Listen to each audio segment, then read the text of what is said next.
Hey guys, thanks so much for stopping by. My name's Austin. Today we're taking a look at the Magic Square Light of Peace MS-02U or Ultra. This is pretty evidently an Optimus Prime clone, third-party figure. I call it third-party because it is an original design. The transformation and the sculpt work is all designed and produced by Magic Square, so I don't call it a bootleg. I consider it to be a third party. Third-party Transformer figures are, in my opinion, some of the best in action figure engineering, and this is head and shoulders above other Optimus Primes that are available. I'll just get that out of the way right now. This is genuinely one of the best Transformers I've ever engaged with, figures, whatever you want to call it. This guy knocks it out of the park on all accounts. So shouldn't get into the glazing too quickly, but let's go ahead and take a look at the box. I had to kind of zoom out my workspace a little bit because this is a big guy. So the box art is great. Of course, there's nothing branding wise, but they still do a really good job. You can kind of see that scan. It says scanning completed 73%. It's really neat. I love the attention to detail on this box. I've always wanted this figure since I got back into collecting, and it was just not available. So fortunately, I don't know that this is a reissue. Excuse me. I think it's an update with very slightly different colors, but mostly the same. So pretty much all Light of Peace Optimus Primes are going to be the same with just some coloration differences. But that's all I have for this portion, so now we'll move on to the aesthetics.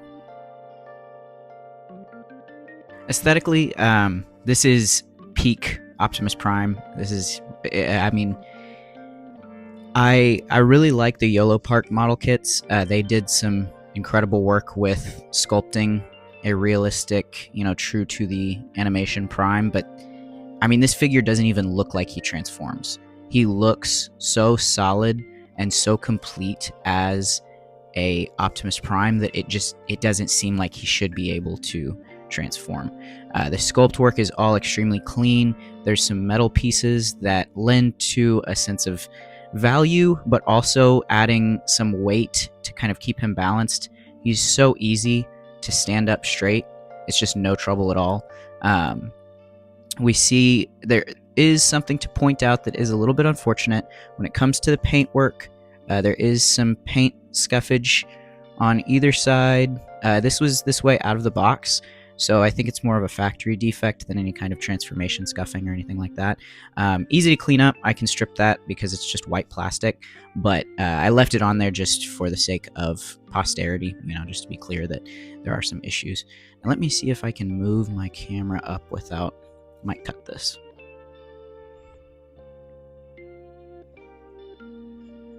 And we're back. So something else that every Optimus Prime worth its salt has to do is give you access to the matrix of leadership.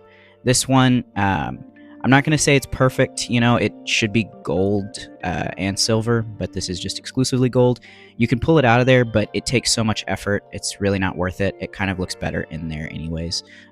But I love the panel, the attention to detail on that. It looks straight out of the movie, and I mean, it's perfect. You have that slight kick forward in the center of the chest to really sell that. I mean, this is just a great figure. These chrome parts, to my knowledge, aren't metal. I believe they're just chrome-plated plastic, but they're great as well. I am kind of enamored with how good this looks, how much it feels like I'm just watching the old G1 cartoon again. And I mean, it has a crazy good feel to it. I also really like the finish on the Prime head, this kind of metallic gray. It's really effective, kind of gunmetal finish, and then his eyes have a great reflection to them. They bounce off the light super well. I'm so happy with this figure aesthetically. Now I'm going to cut between the robot mode and the truck mode. Unfortunately, I don't really have the setup to show a transformation, so I do apologize for that. I will link a video to Imgo's transformation, his Just Transform It video.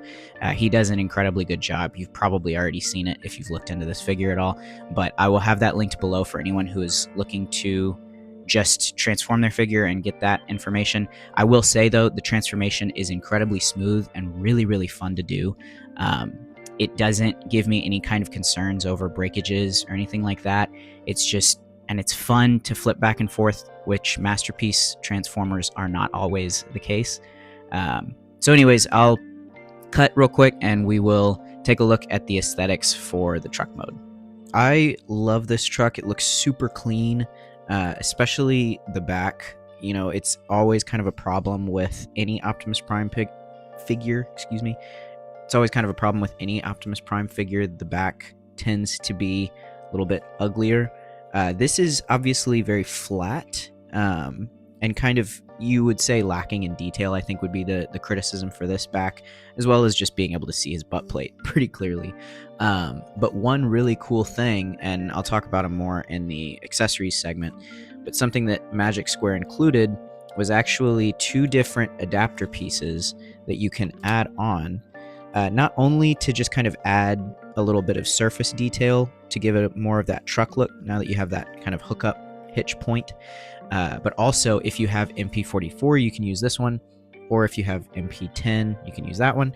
So super nice of them to include options for those of us who have that figure, or either of those figures. But honestly, just without the trailer, he looks great. He's got rubberized tires. All the wheels are pinned, which is perfect. I will say, you know, I don't know if this is just a my copy issue or what, or maybe I did something wrong to it. Let me know in the comments if you have this figure and this isn't the case for you. This wheel hitches, whereas, you know, the other spin freely. Flip it around. I believe it's, yeah, this one back here. This wheel really hitches, like does not want to move, but then spins pretty freely, spins freely. So the pinned wheels are really nice, and it does, you know, I mean, to be fair, I'm not really rolling my Transformers around. I kind of, if I have them in vehicle mode, I place them on the shelf and just admire the overall look. And I think overall look-wise, this is exceptionally good. One thing to point out with aesthetics, the front lights, I think they're accurate to certain interpretations of the design, but I do think, you know, this is Studio Series 86 Optimus. He has those. MP44 has them. So I think it's kind of just personal preference, honestly, but I don't have any problem. I kind of like the look of these, so I'm happy with it. And then just the coloring of everything is great. It's just, yeah, it is exactly what I want out of a Optimus Prime vehicle mode. So that is all I have for the aesthetics segment, and now we'll move on to the accessories. Looking at the accessories, getting the boring ones out of the way, he is pretty light on accessories, but I'm not too bothered by it. We'll get into it. You get these 2 trailer adapters. I probably talked a little bit about them in the truck portion. I'm doing one and then the other. So this is for MP44, this is for MP10. So if you happen to have either of those laying around, it's a really great design to allow you to do that. I understand that is parts forming, but in this instance, it really doesn't bother me, especially because of how well these finish the truck bed. Then you get this head sculpt. It's a little bit softer of a sculpt. Let me just pop the Optimus head off real quick. Wow, he's really fighting me. When I put them side by side, this is where my brain goes. I don't really know where this one is from. If you want to let me know in the in the comments, I'm thinking maybe it's a comic design. I do really like it overall. I mean, the sculpting is really good. It's just that when I have this as an option, I'm not really going to pick this. But I do like it. It's a pretty neat redesign, and it is a pretty noticeable difference between the two. So really happy with that. Then we have, any good Optimus Prime needs it, his ion blaster, sculpted all in one piece of plastic, black plastic, unpainted. Except for this, for some reason this pops off. I don't really see a purpose for it. There's no weapon storage in vehicle mode that I can tell, so not really sure why, but that just grips into the hand with a little little nub. It's kind of hard to see it with the glossy plastic, but it's on either side, so you can equip it in either hand. And the articulated fingers, which we will be getting into, do a great job of holding on to it. And yeah, I mean, to me, this does exactly what it needs to. It's a little bit simpler than MP44. MP44 is folded, but I don't really mind this being one solid piece because I think the sculpt looks better for it. Maybe it could have been finished in some kind of matte paint, I guess, but I don't really mind it being glossy. Something I definitely don't mind being glossy is the Energon axe. The way that this is designed, in fact, let me grab Optimus so that you can see. Don't mind his headlessness. All you have to do to get him to grab the Energon axe is form pretty much just a little fist with a thumb in kind of an odd shape. Slot it in like that, and then just slot this right over it. Then you're locked in. Good to go. That's all you have to do. It sells the effect super well. It looks great. Obviously, you can see his hand in there. You know, for me, that's not going to bother me. I prefer the simplicity of this attachment, especially when compared to how MP44 does it, which is also a solid option. But, you know, man, for a third-party figure, it's just hitting all the right notes, and it's everything that I wanted it to be, basically. I'll just say that. That being said, though, that is it in terms of accessories. You don't get an overabundance of options. You get what I would consider like the necessities for an Optimus Prime, and this head sculpt is a little bit more of like a little optional extra piece. I know MP44 comes with so much more stuff, but he also costs like over $500, and this guy retails for like $130, I'm pretty sure is what I paid. I don't want all of that extra stuff that MP44 comes with. I really just want this. The trailer would be nice, but I'm not going to really complain about not having a big piece of hollow plastic taking up space on my shelf. I probably wouldn't even display it because of my limited space anyways. So something to keep in mind if you're trying to decide between Light of Peace and MP44. Obviously, 44 does come with more accessories along with that heightened price tag. But for me, these accessories are more than enough for, well, I shouldn't say more than enough. They're enough for an Optimus Prime. So that's all we've got for accessories. We're not going to worry about the truck accessories because there are none. And now we'll get on to the articulation. Looking at articulation now, I think this is another extreme strong point for this figure. I will be doing kind of a comparison between MP44 in a separate video, between this guy and MP44, just to see how they stack up to each other. But articulation is a major strong suit for that figure, and I think this one more than matches. I would say it's on par. It may not be better, but we'll have to find out when we do a direct comparison. So starting at the top of the head, at the top, look at the head. It looks back very far because you have this kind of divot for the ball joint. You know, you get away with a little bit more with Transformers because you don't have to worry as much about the sculpt looking human. You know, you can have that cut and that's not going to really look like anything because it's a robot. Burying the chin, you don't really get anything. I will say that's a little bit of a downside. You know, he can't really look down very much, but you can kind of fudge that with other articulation points, which we will get to. Going to the arm, you get butterfly joint, which let me actually move where I'm at so that I can, probably gonna cut that. Get a butterfly joint, goes out that. Moving on to the arm, you get a butterfly joint. You can bring it out there. That's kind of a transformation joint, but I think it's used effectively for both.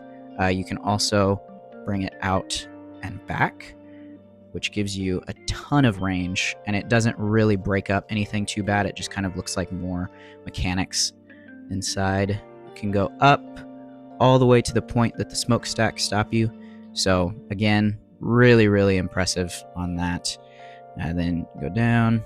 We have bicep swivel, pretty tight. You'll notice there's not a lot of ratchets. I do kind of think it would benefit from some more ratchets, but the joints do feel good. None of them feel overly tight. This one, kind of, you know, less than preferable. It would have been nice to get an extra joint in there to bring the arm up a little bit more at the bicep, but quick edit. I'm an absolute idiot. I don't know why I didn't realize this, but yeah, he does. He does have that much articulation. I don't know. I've been posing this figure. I don't know why I didn't. Anyways, okay, back to your regularly scheduled program. Then the hands. The hands are very interesting because they kind of engage multiple things because of the transformation. You can bring them forward. Let me see how I can get a good angle. You can bring them kind of in a little bit. Then you can bring them out with that. So you can get them doing push-ups if you want. It's a ton of range on that. You get, typical swivel. Then you get ball joint at the base of the thumb, the base of all 4 fingers. You can kind of see them in there. Then you get hinges at each knuckle. So tons of articulation potential there. Very expressive hands, and I really love the way they did these hands. They're almost like what Master Grade Gundam are trying to be, which I've never really liked the individually articulated fingers on a Gundam. I think because of these only having the one hinge joint, it works even better. So yeah, super happy with the hands. Same articulation scheme on the other arm. Moving into the abdomen, this is probably the most expressive part. It's kind of crazy. You can crunch forward. Let's see how far before we... How far can we get it? Yep. You can absolutely break his spine. Now, of course, it looks ugly from the back. I'm not really saying that this is a perfect articulation setup, but I mean, based off of if you can pose it up right, do some photography from the right angles, very cool to see the option that we have here. Then back, let's see how we can get back. Back is basically the same story. That's mostly for transformation. He's gonna arc back to get into his truck mode. So again, though, I mean, it's articulation. It's still very effective, gets the job done. Then the waist is interesting because it's one of my favorite parts, but it's also one of the roughest parts, I would say. As far as spread goes, it is beautiful. There is so much range in there because, again, it's a robot. You don't have to worry as much about it staying up. One thing I will say, yeah, they hold up well. Obviously, they fall if you put a little bit too much force on it. Again, maybe would have been better with ratchets, but I also kind of appreciate that it's not the loudest toy in the world. Kicks forward. You see how that plate disappears back there, allowing for an insane high kick. So much range on that. Really, really good. Now, this is where the kind of disappointment comes in. That front piece stays there. You have to kind of coax it back out, get your finger in there and through the side and pop it back to get it to look forward or to look normal. So that's a little bit of a bummer, but then you have this back joint this back plate gets out of the way perfectly. Again, very, very expressive with his legs. You got so many options. Crouching poses, running poses. I was even able to get him to balance on one foot. I mean, this figure, for how big he is and for what he is so posable. Then we have perfect bend at the knee. And it even looks good. You have a little bit of a gap there, but the mechanical detail looks so neat. I just really love it. I love all of the attention put into it. You can hear some ratchets in there. They're pretty loose, but it's nice to have them. They give you a little bit more security. It's funny, my arm's actually getting kind of tired from holding him. He's pretty heavy. Then at the ankle, you get down. Here, I always do that. You get down for transformation. Not really going to do you much good in the articulation department, but you can also go all the way up. Now it's lost forever and back there. Oh, there we go. So that's cool. Up all the way. Down, it starts to kind of want to transform because, again, it's a transformation joint. But you can go down as much as you want. Super expressive. And then ankle pivot is absolutely as much as you could possibly want. So in terms of Transformers articulation, it knocks it out of the park. I would even say in terms of just action figure articulation, it does some things that I would love to see on modern day action figures. I'm blown away by it. It's so much fun to pose, so much fun to transform. Also, I missed the most important articulation point. The antenna can rotate, so that's really exciting. Can't forget the most important articulation point of them all. But yeah, really happy with the articulation on this guy. No articulation on the truck. I mean, the wheels can spin, so that tells you something. And then we will go ahead and jump right into comparisons. First up for comparison in robot mode, we have MP44 and MP36, I believe. Full disclosure, just right off the bat, Full disclosure, I don't collect Masterpiece figures. I collect knockoff Masterpiece figures. This guy is like $550. This one is, I don't even know how much. He's not even really available anymore as a legitimate Masterpiece. And there are companies that produce improvements to the existing design. This Optimus has a very prominent backpack. If you've ever seen a review of Jobby the Hong, you will know that it's a big problem. This guy has an exposed back that, you know what, he's kind of, I don't really want to mess with him. He's a little bit rickety. He has an exposed back that looks really ugly. There's a third-party figure that that has a correction for that.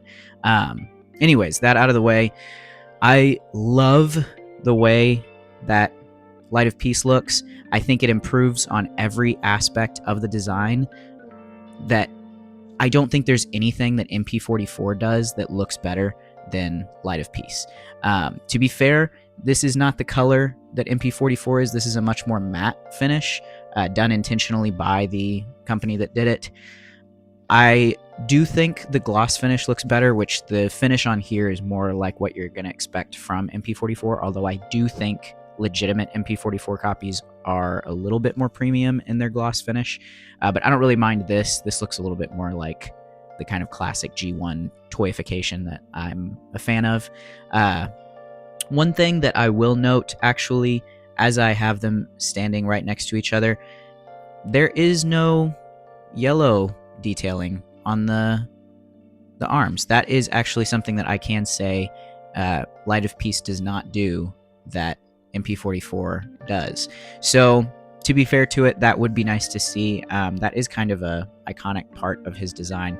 So, at least you can tell he matches up really well with Masterpiece scale. He might be a little bit tall, because I do think Megatron should be a little bit taller than this, but for my money, I kind of prefer his overall scope, and he just, man, he looks like $1 million.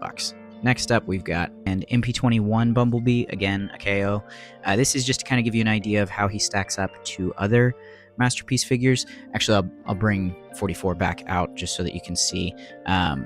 B has always been really small, in my opinion, for the Masterpiece line, but also he is a VW bug, so, I mean, I kind of get it. But yeah, he stacks up well. He looks really, really good, and yeah, I'm very happy with how he scales with Masterpiece figures. So on to the next one, we have brand new Studio Series 86 Optimus and the Earthrise Optimus. I believe that's leader class and that's commander class. Also, full disclosure, this is another KO. I wasn't able to get the 86 Optimus very conveniently. It was super difficult to find, and then this was announced, and I'm going to have a review for it at some point. It is incredible how much stuff it comes with. It blows the original out of the water, in my opinion. Just these windows alone are so cool. I love the kind of comic book cartoony glossiness of it. It looks great.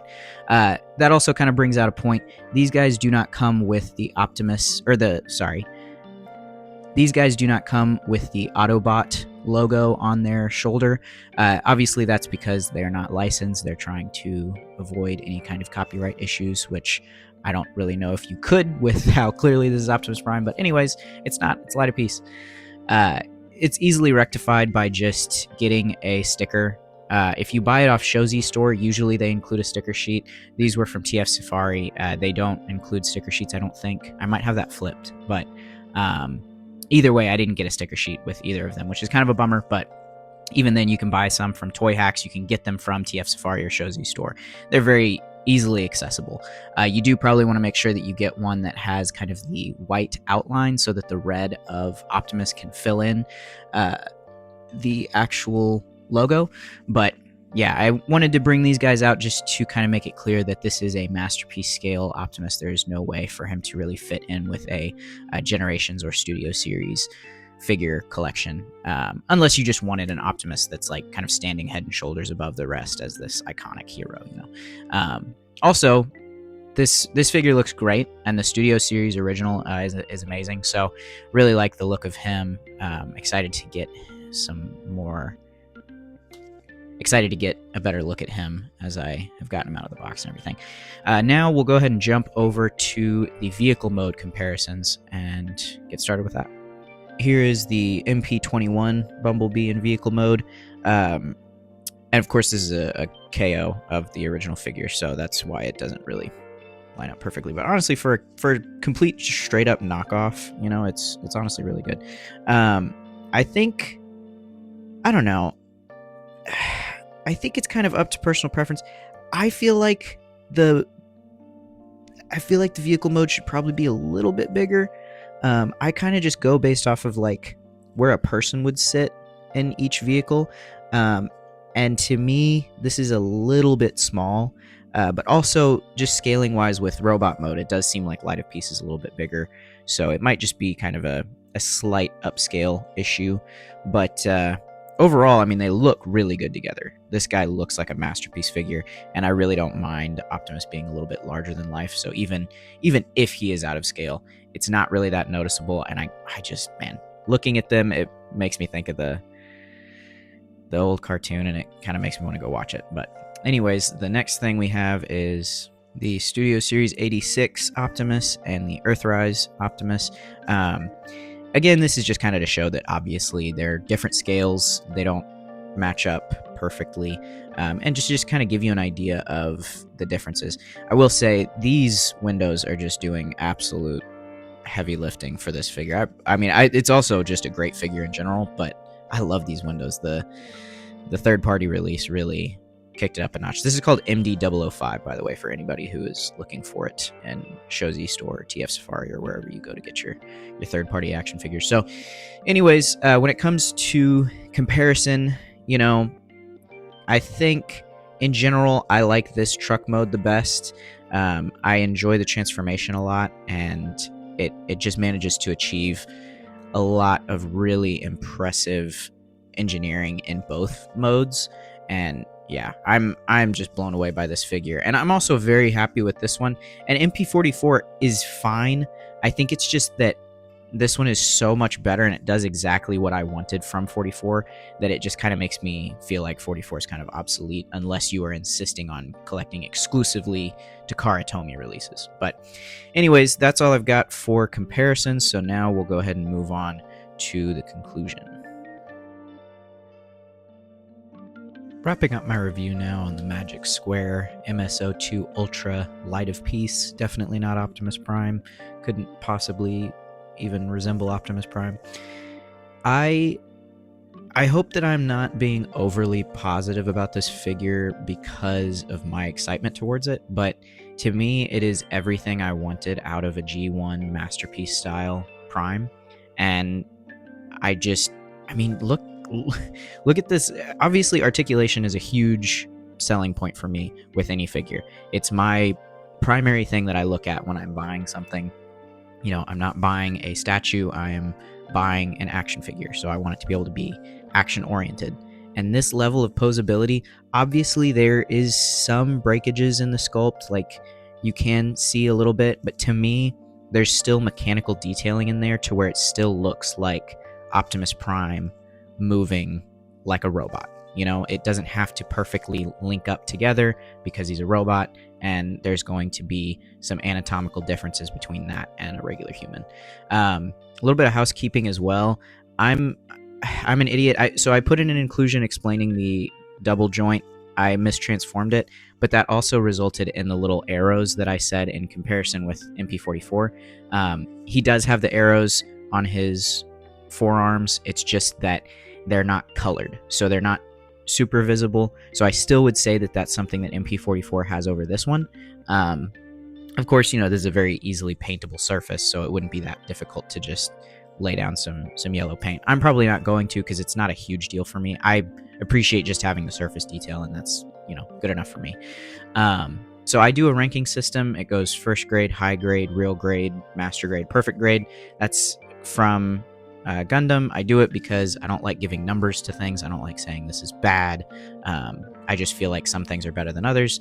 And, you know, in the attempt to kind of keep it positive, because we're all collecting subjective things here. It's, you know, it's collectibles. I am going to go with perfect grade on this. You know, there are some paint scuffing issues or some kind of overspray. It's not really scuffing. Other than that, I just, maybe you could have had some ratchet joints, but even then, the ratchets or the joints on this figure are so tight, so well designed with the QC that I don't worry about any of this loosening up over time. If it does, I'll probably mention it in a future video and kind of revisit this and say, hey, you know, maybe it's not a perfect grade. But for me, I enjoy transforming it back and forth so much. And for a masterpiece figure, sometimes those transformations can be so frustrating and tiresome. And this one just perfectly matches that enjoyable puzzle aspect of kind of figuring your way through it and getting it right and getting better with it each time. It's such a fun figure to just play with and enjoy. So that is all I've got for this figure. I picked him up from TF Safari. He was on sale at that point, or I think slightly marked down, not really on sale, but about $130. To me, he's more than worth it. You know, I do know maybe he could have come with a little bit more accessories, maybe like a battle damaged head sculpt. I don't know. To me, I'm happy with the Ion Blaster and the Energon Axe and the you know, a little bit of parts forming to get that trailer hitch on there. Yeah, I am so happy with this figure. I'm really just over the moon with it, and I think time will tell that it was worth the price of admission. But anyways, that's all I've got. I really hope you guys enjoyed the video. Let me know what you think of the argument of, you know, this being a unlicensed figure, because I do know that it's difficult to say it's better than MP44 when technically this isn't even a licensed Transformers figure. And, you know, with that comes some, I guess, ethical questions. For me personally, it doesn't bother me, but I'm curious to see what the consensus is. But yeah, that's all I've got for you. So thanks for stopping by. Hope you enjoyed the video, and have a good one.